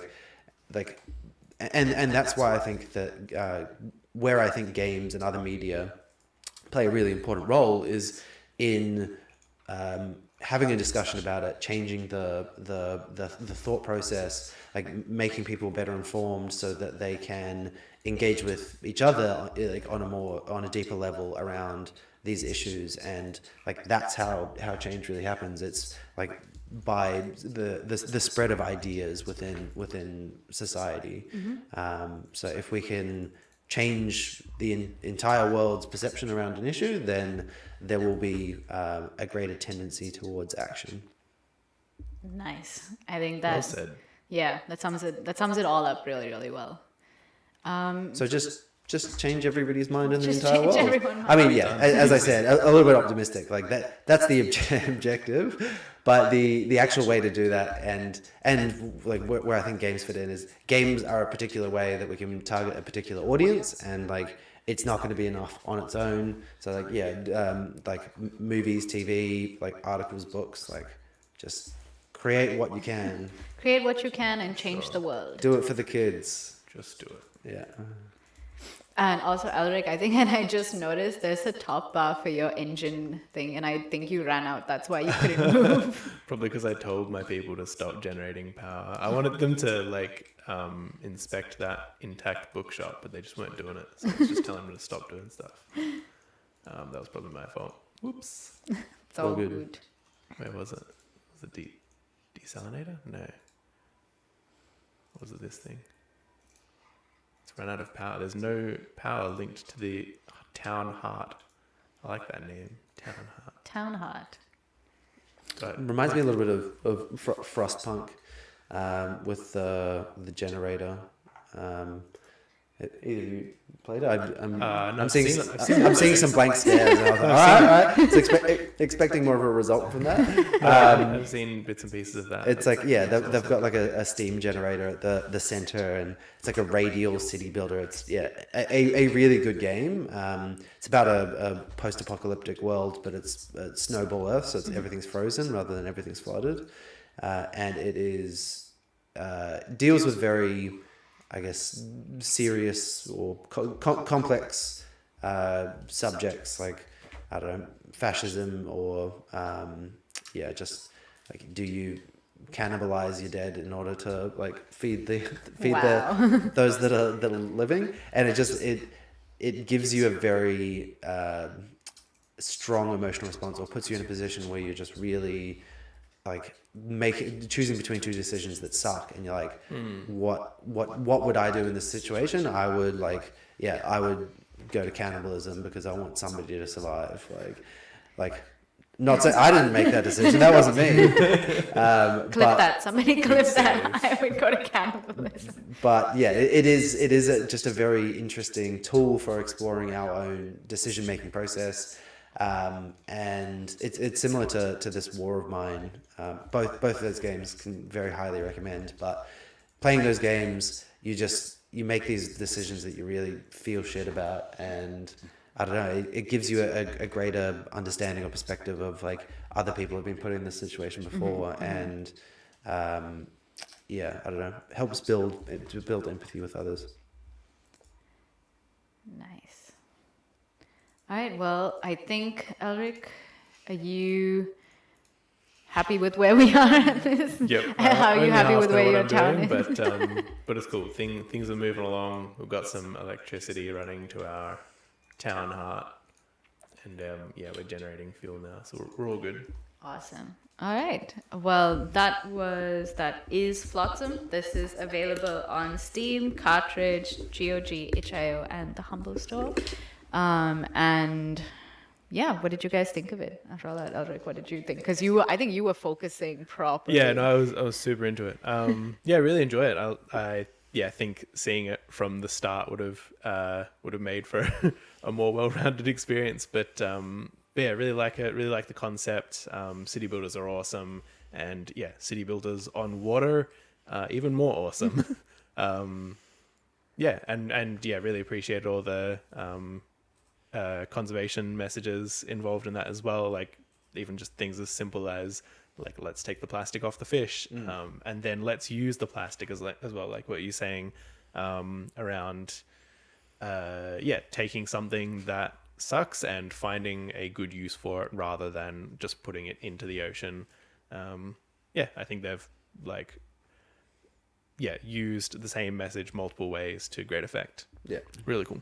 Yeah, well said. Yeah, I think essentially the same thing. I was a little bit afraid that the fun, pretty portrayal of a post-apocalyptic future might have meant that it like didn't have the opportunity to be as effective. But yeah, the fish unbottling plant and just those little game design elements, definitely just seeing those, picking up on those, made me think that like there is so much potential in those more entertainment focused games for sure. For sure. Another thing I also really enjoyed was just like seeing the person just pedal like crazy to generate or to desalinate your water. Calf game needed to be strong for that one. Yeah. But yeah, like just showing that you don't have to rely on like the grid and unclean energy to do everything. Like there's some stuff that you can just do manually, and that's okay. Yep. Especially in a post-apocalyptic context. For sure. So that was our last ocean conservation or ocean themed game around conservation and conservation like topics for tonight. What did you guys think of everything we've played so far? Is there something that that you're going to go back after this and maybe play through the whole thing? Or is that just all of them? Potentially, I think Flotsam is very much the sort of game that I like to play for fun. Seems right up your alley. So definitely, I mean, I'm probably the target audience for that one. It's definitely on my list. And Abzu, I really like, and might go back to play again. I'll see how I go. Yeah. Yeah, I feel like the inverted controls like we're not working for me. I'm sure there's an option to change that. But yeah, I think that just made me feel uncoordinated swimming around. Like I'm sure if it was the way that worked for me, it'd be very flowy and just like feel very empowering and go anywhere and do anything. But yeah, I just felt like I was like trying to swim, like me actually trying to swim in the ocean, which is just so like accurate. floundering around. Like, Super oh realistic. God, yeah. For me, I think mainly Abzu is the one that I'd be most keen to play. I think like the other two games probably had more interesting mechanics, but I just really like exploration and that sense of discovery. And I feel like we discovered and saw heaps of really cool things happen and lots of like cool interactions when you're swimming along and you get speed boosts and can do dives and stuff like that. That's all really, really awesome. And I feel like we have surely just seen the tip of the iceberg, pun intended. And I want to see more of that. Sweet. Nice. I think I would actually, even considering how anxiety inducing it is, I would want to finish Samudra, because I from the trailers I know that there's a lot of like proper intense puzzles, and I love puzzles. Like jump scares aside, I will sit through, because at least it's not an actual horror game. But yeah, I think I would want to see play that through to the end, see how it go. Nice. See if there's what happens at the end, see if there is like a silver lining somewhere in that game that you're meant to get to. Well, let me know, because I want to know. Yeah. Yep. If I ever manage to finish it, I mean, maybe we can all go and play these games, and then next year we can do a pre-show and discuss what do we take away from these games? What do we take away? Nice. Whoop. All right. Thank you. Whoop. I'll pass these on. Your controllers. Right. So yeah. What are we in for, Mega? So like I said, that was our last ocean conservation themed game. So I thought to round out our stream for tonight, we're just going to play a really fun PvP style crab game. It's called Fight Crab. I do love it. I do like crabs. Crabs are cool. Crabs are awesome. So what's the game about? Just fighting as crabs? Honestly, I have not played this game. When we were trialing it just to see what it's like, I couldn't even figure out much of the controls. I think I have the... Okay. Are we doing versus? Yes. It's on. This has a campaign. Oh, that is a big sword for a crab. Oh, okay. Offline match. for sure. Okay. Whoop. Technical difficulties. Okay, rules. How do I make this? I feel like potentially tab on rules. Yeah. All right, one-on-one. Let's go with that because there's three of us. Yep. Time limit disabled. Okay. No. How do I go back? Just keep pressing. Okay, so let's do two Yeah. 2 minutes. Yeah. Hyper mode, sure. Yeah. Hell yeah. Definitely. All right, let's do it. Yeah. 1 round battle. Yep. All right. Okay. So who's player 2? Me. Okay. So I think we're just gonna have to use these 2 controllers. Sorry. cool. All right. Let's go. We'll jump in the next one. Can we get a third player in? Can we? I think let's start with 2. Yep. Okay. All right. Oh. There's a coconut crab. You got to be the coconut God. crab. Isn't there like that? That's also a bit of a Whoa. conspiracy theory that the coconut crabs ate Amelia Earhart when her you- plane crashed on that island. What are you talking First about? I've heard. This isn't about ocean sustainability. Look at all these crabs. They're cool. Oh, there's a lobster. Oh boy. Oh, I want to be a mud crab. Yes. Does a lobster a crab? nunchucks? Yeah. This game is awesome. All right. Mitten crab. Oh my god, there's so many cool crabs. Where Bubble is crab. sword? Let's just go classic. I'm gonna sword. go for a lobster. You got a baton. Yeah. I'm gonna go for sword and katana because those are like the tattoos on my wrists. It's like a sword on one side and a katana on the other. Do you reckon the gun actually fires? For sure. Oh my god, I can't. How are you gonna aim it with your claws, with your crab claws? And I Haven't want you seen those videos of like crabs with The holding the wielding knives, knives? yeah. Very threatening. feel Revenge like- of the crab. Where's the katana? Nico, don't copy me. Do you have a guitar? Oh, right. Well, I've got a ninja star and a fan. Nice. All right, and I want to change my color to, I guess pink would work. Yeah.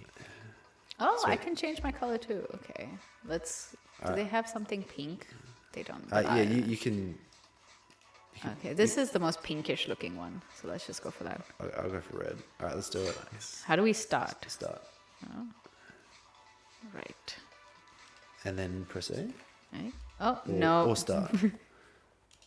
Oh, there Yeah. we go. Okay. Where do you want to... Let's keep Under, it's surely under the ocean. under the ocean. Yeah. No. Okay, so... is this under the ocean? Or you can do the like beachside one. That's Oh, yeah. Wait, this is Oh, yeah, underwater. underwater, Okay. perfect. Found an underwater one. Nice. I am going All right. to be really... Oh, wait. Oh boy, are those? Oh, I Those just other fish threw. coming I at threw you? my things. better go get it. Oh, I got it. out I to got. you. How do I move? I don't know. Whoa. Triggers maybe. All right. The triggers are to attack. Oh, I can see you. Okay, I am slowly making my way. How do I? Okay, Alright. we can do RB, this. We RB. can figure Oh this. wow, here we go. All right. Oh. It's on. It's on. RB. All right. Eat that Oh fish. boy. Oh boy. Oh. Hey. Slam down. Hey, Oh boy. how do I turn around? Damn it. Oh. Oh no, you flipping me. Oh no. Yeah, I got you. I got you now. Ha. Okay. Alright. You gotta get away from behind me. Come on. All right. Hold on. That's Let me. epic. I'll back off. Oh god. I keep on forgetting the deep. Oh no. Oi. None of that. Oh, can I grapple? Oh, did I just take your arm off? Oh, that's hectic. Brutal. Did you actually? Which arm? That's right. You'll grow it back. Don't worry about it. Oh. Come on. Is this like Super Smash Bros. Controls where like Oh. oh Oh no! Get up! Yeah, it get up! looks Get like up! Get it. up! It's just a percentage. yeah. Oh no. Have I you- dropped my fan? Both have a Oh, prompt boy. for hyper. What? How do I hyper? I don't know. I won. Lose? How did I lose? Yes. I'm officially good at gaming. Okay. No, We'll go- like you can continue. You played very well. Did I? Yeah. I don't know. God, the Christmas weapons in this are right. great. I want to know if the gun Yeah. works though. Carrier crab. Wow, that looks creepy. Let's do that. Shuriken, Clay. Do the How do I? do the claymore? No, I'm gonna go halberd. Yeah. Oh shoot. Oh. Okay. Sorry. I don't know what I just did. Oh shh. I keep pressing B instead of A. Damn, switch player. So wet. Okay, there we go. I'm gonna be a coconut crab. I'm gonna be the thing that ate Amelia Earhart. Honestly, let me know if this is all in my head, but I'm pretty sure I read somewhere that she was eaten by coconut crabs. Because they're huge. And her plane crashed on an island where it was like the native species. And apparently, like later, they just found a bunch of coconut crabs and skulls. But at the time, they didn't have the technology to check whether it was her or not. So it's a mystery. So Maybe it was the Kraken. Maybe it was an ice quake. Who knows? I'm ready. it was an ice quake. What do I hit for ready? Start. Makes sense. Oh, I'm holding 2 katanas. Okay. Yeah, dual wielding katanas, Let's nice. do it. You got 2 half. No, I just got one. Oh, is it Takes that dual one slot. wield Yeah. weapon? Okay. There was an option to ride a seal. How do which I was run pretty- again? Oh, did you I just dropped drop it? How do I pick it up again? I have no idea. I think it's either L1 or R1 so or R2. these are what you use to like fight. I'm coming. These control either arm, Ah. and then I'm just gonna button mash for a while. so, Oh, I got a fish. and then this Come back here. will control your movement. Oh, I somehow got your katana. Yeah. So which Did one you? controls my movement? This one, Oh, okay. and then, but like swing with the joysticks, I see. and then you like charge up and attack with your triggers. I could have used these instructions when we were playing. What Yeah, is well, I was versing you. I'm not gonna give you hints. the heck? I mean, I just figure it out. What's we- with the fish? Are they there for I'm distraction? doing a hyper. Yeah. thing. How do you, what's the button for hyper? It's the hyper button. It's on the screen. Where? Oh. It's obviously the hyper button. Yeah. Whoa. Dragon Ball Z crabs. Like Kamehameha him. Yeah. Whoa, what was that? Oh, shoot. Oh, I threw my thing. I threw my thing too. Oh, you can pick up a fish. Yeah, I saw that. Throw They the like fish carry on you me. around. Oh, come on. Right side up. Come on. Get up. Oh, go for the grapple. Ah, stab. Get off me. You're going down. You're going down. Are you actually going down? I don't know if I'm doing anything. Come on. I thought I'm definitely grabbing you. I thought the percentage was good. Hyper. Come on. Go. Grab. Smash and grab. Crab smash. Come on. LB. Ah! I did. Look at the LB. epic music and everything. I'm just like, Go. oh, hey, wait, hold on. I'm pretty sure this is how crabs actually like Fight? assert dominance in the wild. They just claw at each Oh, other. I got 2 fish. I Yeah. got a fish in each hand. See, this is Unstoppable. yeah, it's part of the actual Nice. mating ritual of the coconut I'm crab. killing it. Yeah. How am I so good at this? Yeah. I don't know. I call hacks. I am not doing it. Everyone can see I'm using the same controller as everyone else. The katanas, they're too OP. All right, Elric, you v Nico. Let's All go. right, I'll use the good controller. Yes, The yeah. hacked controller. All right. Elbow crab. Oh, there's a reach. Hell yeah. Butterfly sword. Turning, speed, acceleration. All right, I'm going. I'm for just the- gonna let go of whatever I have anyway, so I'm just not boy. gonna pick a weapon. Alright, I'm ready. Are you riding a seal? I am. Wow. Seal with a knife. Alright, I'm ready. Done. I'm gonna go for dual daggers on the fast crab. All right, here we go. So how do you like not let go of your weapon? I don't press any of those buttons. The triggers? the letters. Don't press any of those. Right. Just move Are you, and. are you riding a seal? I am riding a seal. What? Come at me. I call hacks. This controller is too good. Do you want to start the game? Yeah, hell yeah. So I've picked the fastest crab, and I've got daggers. Well, I've got a seal, so I think I'll be a little faster than you. Just put it out there. Whoa! Faster, but no control whatsoever. I don't need control when I'm fast. Oh, come here. What? I cannot believe that you got a seal. Oh, come here. Come here. Come at me, bro. Elric's whole strat is to just get How at do you I from even above. hit you? I don't know, but like, I feel like I'm doing well, right? Now I think you're getting beat No, but like No, how? I'm Like, getting because the beat. seal is hitting you. no, but like I'm hitting the seal. I'm also like facing the wrong way. I don't Come know here. how to turn around. Yeah, freaking take that. How are you attacking me? What button attacks? No, it's I explained this to you. You Just L L1 you R1. use the oh my god, we're just going around in circles. I'm Oh, gonna sorry, I'm coming back. yeah. You use your like the joysticks to swing your arms. Oh, I'm holding the knife backwards. Yeah, like an idiot. Come here. Yeah. I've only got 1% on you. What am I doing? I just saw someone. Oh, bring it. Oh, come on. How do I hyper? Hyper. No, it's me. I'm hyper. What? How do you have hyper? How do I not have hyper? Because I've got a seal. I'm twice as good. I don't know. Twice What do as I have much to sea do? creature. What do I need to do to? Be better at the game. Maybe like. Oh, here we go. be underneath. Come on, I've done heaps of damage. He's on 100. Yeah, like it counts down, don't you know? Proper fight scene music is going on right now. Someone in the chat said stabby crabby, and I genuinely Krabby. That's right. stabby crabby. All right. Oh no. All right. Whoa. Whoa. Keep getting stuck on this piece of coral. Yeah. How do I get Time to go up on top of it? Also, I apologize for ignoring chat.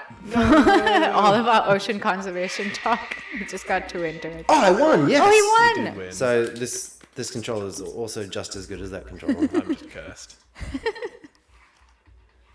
Cool, that was awesome. Sweet. Sweet. With it any? Was there a prize in this? Was there a prize? Did I win? For us playing? I feel like I won because I won twice. You did win twice. Yes. I didn't win twice. One against each of us. Oh yeah, okay. It's got to be winner's circle. Okay. Oh. Okay. So whoever wins this apparently gets something. I mean, you already beat me. It's okay. But All right. I feel like I need some more ridiculous weapons. The seal was good, Yeah, the seal was pretty sweet. but I'm gonna Felt go. like I could move around. I'm pretty gonna go easily with the dual flares. I'm gonna go for. Oh, actually, palapa. hold on. No, seal. You can't wield the seal and a like big weapon. or maybe I should go for the one that's got the long arms. I want to see how well.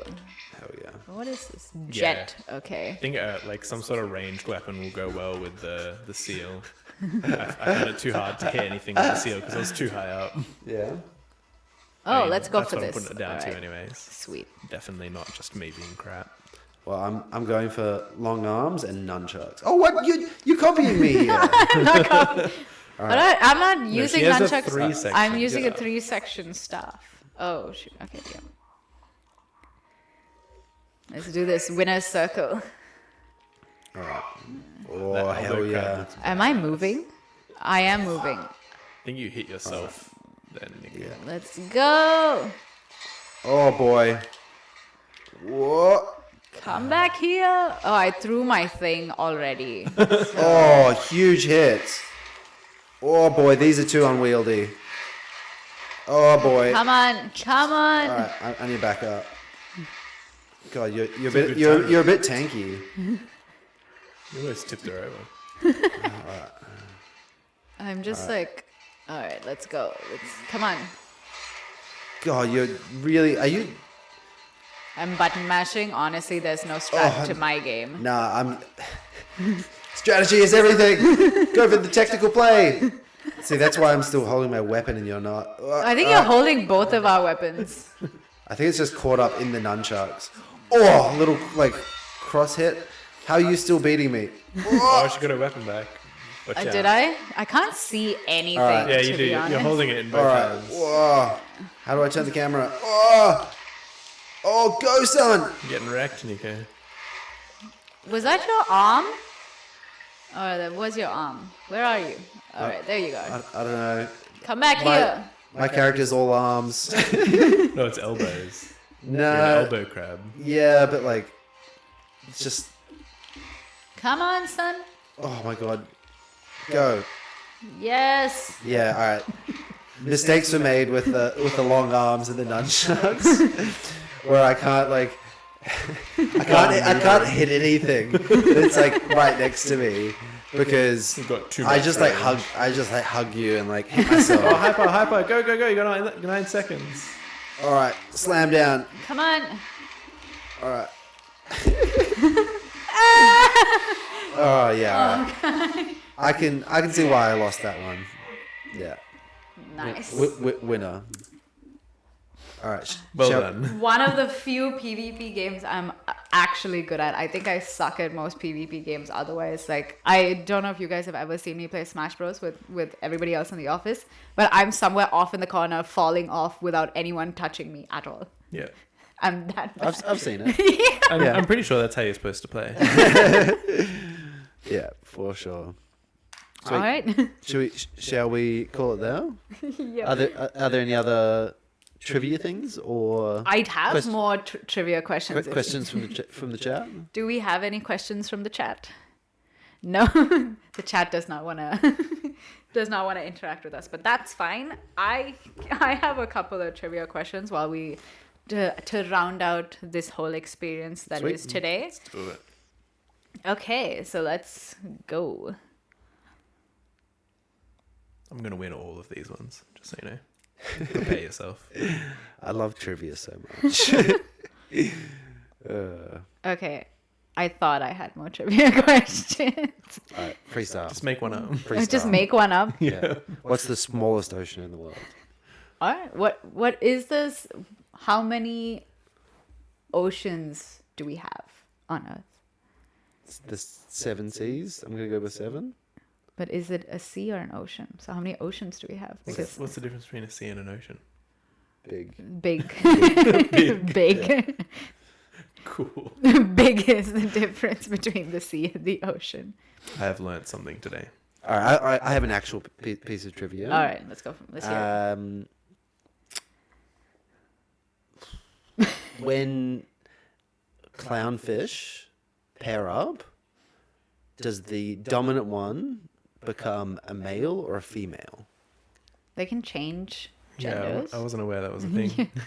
The dominant one becomes female Yes. because girl power. exactly. Yeah, so they like when they're born, they're all males, and in the wild they eventually pair up, and whichever one's the more dominant will grow larger and become a female, and the other one will stay a male. I think So- this has put a whole new perspective on the events that happened at the beginning of Finding Nemo Yeah. for me. Someone's actually pointed that out, that like in reality, Marlin would become like the female, and then Nemo would be like husband to clownfish, which is a bit fucked up. Yeah. Wow. Something similar with seahorses, isn't it? Like, just like asexually reproduce, or Yeah. I think we've got some. Do you just want to pass me the remote? Nope. Yeah. Thank you. Yeah, seahorses. The males hold. Like get pregnant. They're Yeah, the ones that they hold all the babies. Hold on to it. Yeah. Interesting stuff. sea creatures are wild. Yeah. That's There's a the whole key wild, takeaway from today. whole wild ocean out there. But yeah, I don't know. I think that's again like circling back to what we were saying. Like it's this alien world that is kind of like filled with mysteries and like anything can happen. And it's more interesting hearing about like the fact rather than trying to make up all this fiction. Yeah. Yep. And they're like it's a place that you can actually explore. It's Yeah, somewhere, lots of cool stuff somewhere to on be explored. Technically, if only 5% has been, and we only know about 5% of all of that life underwater. Yeah. It'd be so cool. It's What's incredible. down there? Yeah, for sure. And a lot to draw from for games as well. Like I feel like there's heaps of inspiration, endless inspiration. Yeah, I'd say if there's any one takeaway from tonight, it's if you have a creative power or if you have some sort of ability, like go out and create something about the oceans and do what you love and like learn about what the oceans have to offer and all the interesting parts about it. And if you find something that you're passionate about, like go and do that and share that with people around you. Go for it. Yes. For sure. And yeah, so with that, we are at the end of our live stream. Did you guys have fun? Very much so. Absolutely hated it. Oh no. Miserable the whole time. No, I very, very much enjoyed it, and I think that there are, I was surprised by the different ways that the different games kind of appeal to or like fit into the like the Games for Change or Games for Good like framework, where like they were all approaching it from very, very different perspectives, and targeting very different audiences, but all equally as valid. And yeah, it was just really interesting to see such diversity in the types of games that we were exploring. And I mean, I love trivia because like I just for some reason that's what my brain remembers. It's it's not what I did like a week ago. It's trivia. Yeah, Basis it's of trivia. I'm terrible at trivia, so I was really happy that I got Mariana Trench. Marinara Trench. Marinara Trench, of course. So what do you think? Because Nico probably knew most of these answers to trivia, but Elric, if there was like a piece of trivia information you found out today, what do you think? Aside from Marinara Trench, because I feel like no one's going to be able to forget that. I think just like the sheer size of the ocean, like the fact that the Pacific Ocean is like, was it 5 times wider than the moon is insane. Like that's incomprehensible. Uncomprehensible. So just the sheer scale of it is amazing, and I'm really glad that we have what we have, and I hope we make steps to preserve it. Nice. Yep. If you guys want to learn more about ocean conservation and what this day and event means in general, please go visit the worldoceansday.org, and you can find out places that you can donate to. You can find out places that you can learn a lot of resources from, a lot of information from. It's a super cool website. Keep learning things. And if you don't already, follow us on all of our socials. So you can follow us here on Twitch. We will hopefully be doing a lot more live streams to come with a lot more variety of serious games and just ones for fun, like Fight Crab. Follow us on all our other socials. We've got Twitter, Instagram now as well. And we will thank you for joining us, whoever did join us. And happy World Oceans Day again. Ocean, damn it. There's technically multiple, so World Oceans Day makes sense. Let's appreciate all of them equally. Yes, all of the oceans. Thank you. Bye. Bye. Bye.